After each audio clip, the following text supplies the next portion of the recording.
Of course. And But, again, like the second suggestion that you made there on is about Longstaff, like Vumbi, I know you've said it before, like especially with the Aston Villa game, he's been a big miss. And again, I think yesterday, again in the game against Arsenal, he was a big miss again, don't you think? yeah, He and was because Willock is not a defensive midfielder. Neither Mm. is Joe Linton. These are box to box. They're powerhouses. What Sean Longstaff allows is all of them to be themselves. I've been We didn't saying get.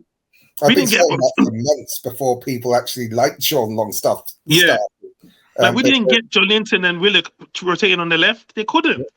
So yeah, people forget, and that's why next season it's important to get a player either better than Sean Longstaff in that position of the same ability. Because when Sean Longstaff is out, we can't struggle like this. Imagine when Bruno was out, we were crying. Sean Longstaff. But that's why I wasn't confident of this game, because Sean Longstaff wasn't in the team. That's why I wasn't confident, because he gives us he gives us so much protection. yeah, Because he's not trying to be silky slim. Bruno's a lot more effective with Longstaff in there because he does the run, he does all the hard work, the things that you don't see. It doesn't turn up in stats. He gives protection to the back four. And I think that's one of the reasons why there's all that talk about trying to get Scott McTominay in. Not because he's a superstar midfielder, but he can do the same job that Longstaff does. He's got the engine, the athleticism to do it. And I think we want better, though. I'm not saying it's better. I'm just saying that. No, we want better. At the moment, we haven't got. When Sean's out, we've got no one to replace him.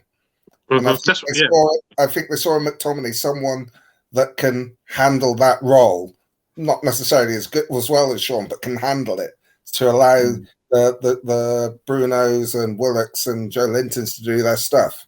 And it doesn't have to be a superstar; it just has to be effective in that role. No, it has to be a superstar. We're going to the Champions League. Yeah, I know. I mean, that's what I'm talking about for January. It didn't need to be a superstar. Oh, right. 100%. 100%. We could have tightened that area up in January. Yeah. But if you look at Sean Longstaff, nobody here was thinking key man Sean Longstaff. Yeah, I definitely wasn't for sure. Eddie was saying it all season. All season.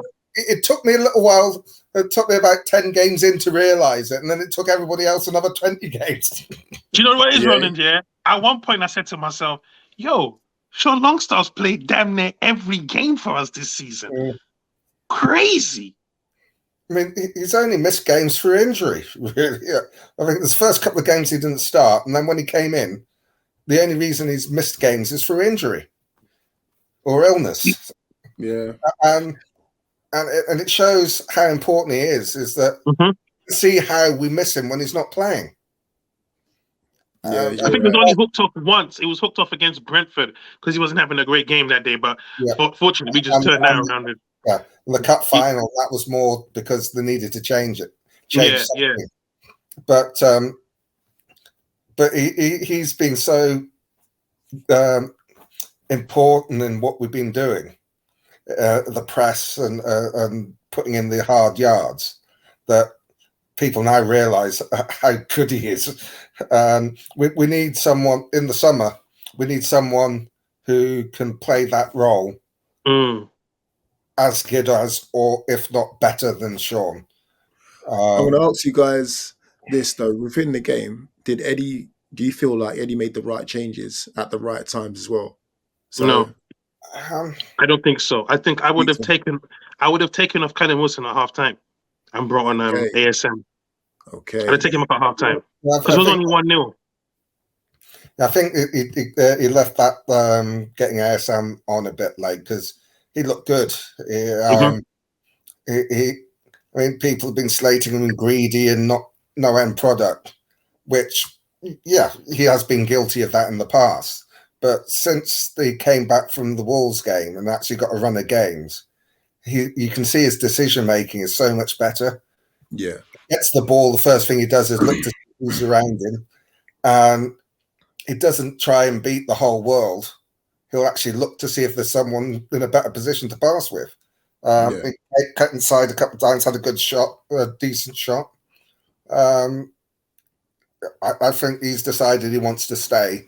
And he decided that he needs to change his game and become a team player if he's going to stay. And I think that he's gone a long way to doing that. No, you're right. I think like for me, I would have made the change with Jacob Murphy because again, those two chances that he had, or the one that hit the post, and there was another one where he kind of stuttered, he should have taken a shot. I think those is like those key chances for us, especially in the first half anyway. And again, when like you said, when Maximum come on, like he changed the game in terms of dynamic. I was surprised why we wasn't getting the ball to him a lot more. We Yeah. kept trying to attack down the right hand side, down the I Trippier think side with Almiron and stuff. Yeah, that's happened a few times. I think that tends to happen when we've been attacking down the right the majority of the time, because Jacob Murphy was involved quite a lot whilst he was on the pitch. I think psychologically it's hard to change it to go down the other side. And though if they're taking Murphy, I mean, Murphy he hit the post, had a good chance, but he had that wicked cross that Isak put onto the post as well. Yeah, and he's dangerous. I can't believe I'm Murphy saying had a good game. He sat Zinchenko down on his ass. yeah. And yeah. Listen, he was okay, but I just thought I would have subbed him a lot quicker. Like you said, like in the Brentford game, we was clinical. Like we just like, you know what, it's not working. Half time, boom, see you later, get off. Like, and again, I would have made those changes a lot sooner. I wouldn't have subbed Murphy at halftime. I'd have subbed Wilson at halftime, put Isak up front, and put ASM on the left. Yeah, because I don't think Murphy was the problem. The Wilson change needed to happen a lot sooner as well, because that one was just baffling me. I know he's on red hot form, but again, form goes out the window. If he's having a stinker, I thought he was going to start Wilson. You think? And I thought he was going to start with Wilson. Yeah, but I feel like he just felt like because he hasn't got Sean Longstaff, you know, Jolinton's going to come into the midfield. You know, who do I play on the left? You know, the obvious choice. So I guess the mind choice would be that obviously Isak, he's been coming great off the left, but he's not a left winger, innit? You could see the difference between him and ASM once ASM come on. That's a left winger right there. That's a wing play. You see what I'm saying? And they were just doubling up on Isak, and he just couldn't get out of those holes, and there was just no one open to spread the ball to. So they figured that out quickly. And because Wilson is not a he's not your outside of the box. Wilson's useless. Yeah. You know, he's not gonna come deep and say one touch, move, flick it on. You know what I mean? He's just gonna be in the box. So just see the time when I don't know who played the ball. I think it was Bruno, and he played a cutting ball right through Arsenal's defense, and Isak overran. I think it was Wilson, and got the ball, and that's when he tried to lay it off to Willock, and Willock just hesitated. Yeah, and then the defender got the block in. Got the ball. Like the thing is, it's so mad because if we played to that strength in the beginning, where we just let Isak roam, we would have got so much joy out of it. Yeah. But because we hugged him on the left, we just missed the you know. I don't think Willock had the greatest of games either, and obviously he got subbed off eventually. I would have pulled him. He let Arsenal get to him. He let it be. You know, I want to beat this team. Nah, fam. Yeah. Chillax. I think he's young though. He'll learn. I think we're missing a couple of points here. One, Arsenal are a bloody good team. They are where they are for a reason. Of course. And they weren't that much better than us when it came to playing. We didn't play badly. No. But we had individuals that weren't playing as well as they can do.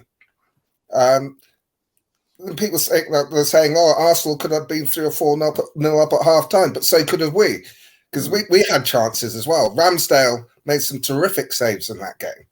No, but Arsenal should have been 3 up at half time. Yeah, they I know. Had 2 touches that made me almost cry. Yeah, I know. But we had 2 like that as well. Not as clear as Arsenal's though. I thought it was done. Once they broke through twice, I thought, we're done now. But Pope saved their life. So did I, but Ramsdale had to make some he'd made almost as many good saves as Pope did. I mean, that header from Shah in the second half. Yeah. I mean, he had no touch. It was very close to him, but the ball was very close to him, but it's a powerful header from a short distance away. How he got his arm up, I don't know. And he made other really good saves as well. So it's the difference really was they put the ball in the net twice and we hit the post twice. Yeah. I don't think that was the difference. I think the difference actually was we were too eager to beat this team, and they were more focused on getting something out of this game. And once they got 1-0 up, their game plan fit to a T. Once we went 1-0 down, our minds went. And we just kind of lost our rhythm. And because the way we set up as well, it just didn't allow us to play the way we normally play. We were freestyling yesterday. We were freestyling, just hoping we can figure this out. That's why our chances were so erratic. And the other thing is that, I mean, they did a masterful job of breaking up the play, delaying. Ramsdale was taking for an age for goal kicks from about the 3rd minute. But it disrupts. Let's get onto that. Let's get onto that. Do you know what else didn't help, though? Before we go into that, do you know what else didn't help? In a big game, I realized we just can't have Dan Burn at left back. It's just not going to work. He just doesn't offer enough. It doesn't going forward. I mean, defensively, none of the. Yeah, but we just needed so much more. Yeah, I kept on seeing it. Once we got to that side, Isak needed help, but there was no Dan Burn going to overlap. I can agree with that. We're going. I'm just saying, when we're playing like a City, a Liverpool, you're just going to need much more to get it over the line. Yeah, we're going to upgrade left back in the summer. I'm sure. Yeah. Let's talk about the game management, man. Because like we said at the start of this, is it game management or is it time wasting? As we said before, when we was at Arsenal, it was game management. They called it time wasting. Reverse fixture, i.e. yesterday, it's time wasting. We're calling it time wasting. We're throwing our dummies out the pram. But it's good game management from Arsenal. For me, I'll admit, like, the game is the game. Like, from day dot, like you said, from the minute one, Ramsdale's wasting time on goal kicks. Xhaka's falling down on the floor, pretending to be injured.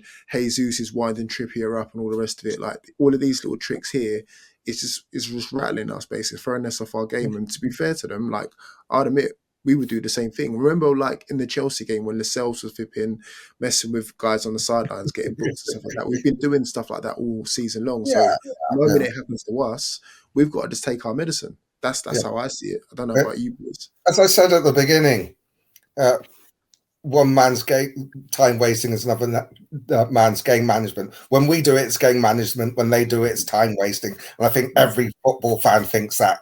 When your side do it, you don't mind. When the other sides do it, it's time wasting.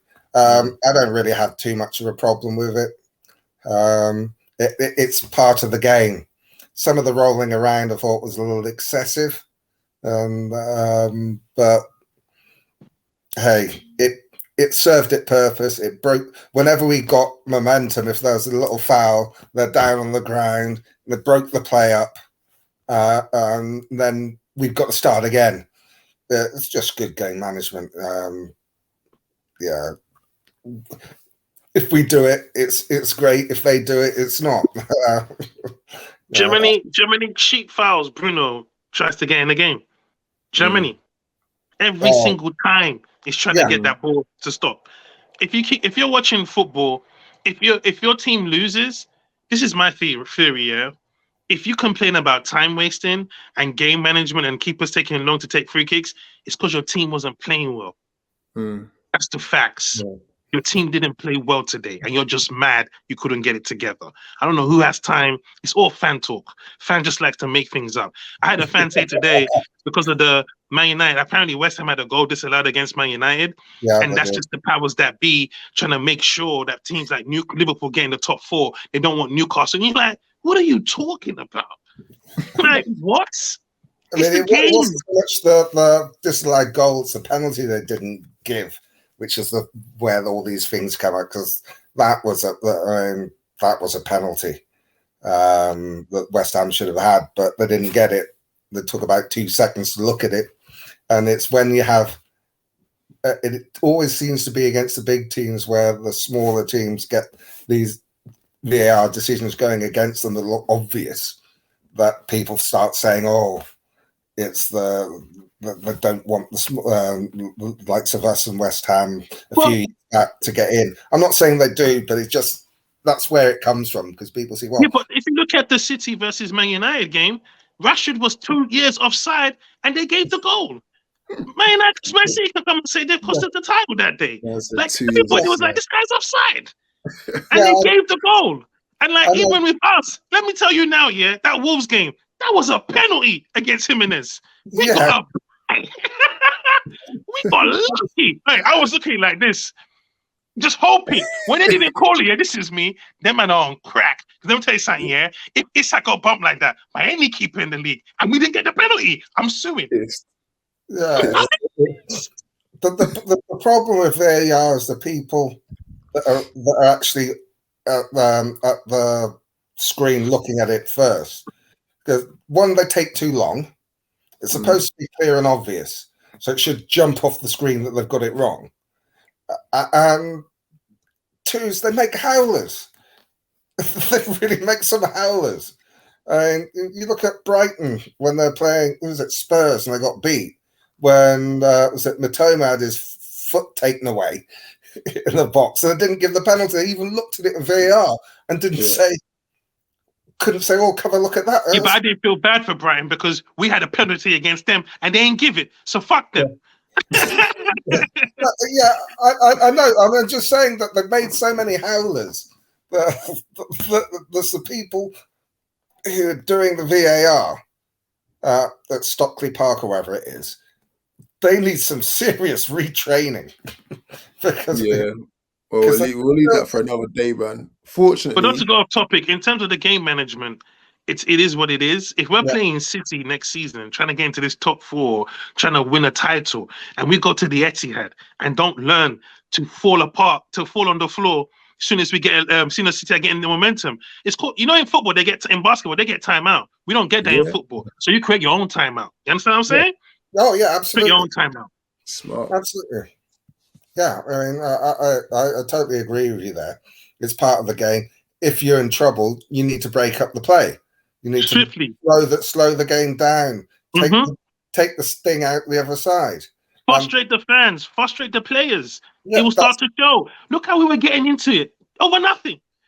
We were getting into it, and I just started to know we are losing this game on side. Arsenal didn't even care. Let's argue. We're 1-0 up. Yeah, you know what I'm saying? We'll take this time and argue with you if you want to, but hey, we're gonna have to all reset again, aren't we? Great management. Well done to Arteta, because I was been saying to Arsenal, man, until you learn how to be pricks, you're not gonna win 9. There we go. As Eddie said earlier after the Arsenal game, we're here to compete, not to be liked. Nope.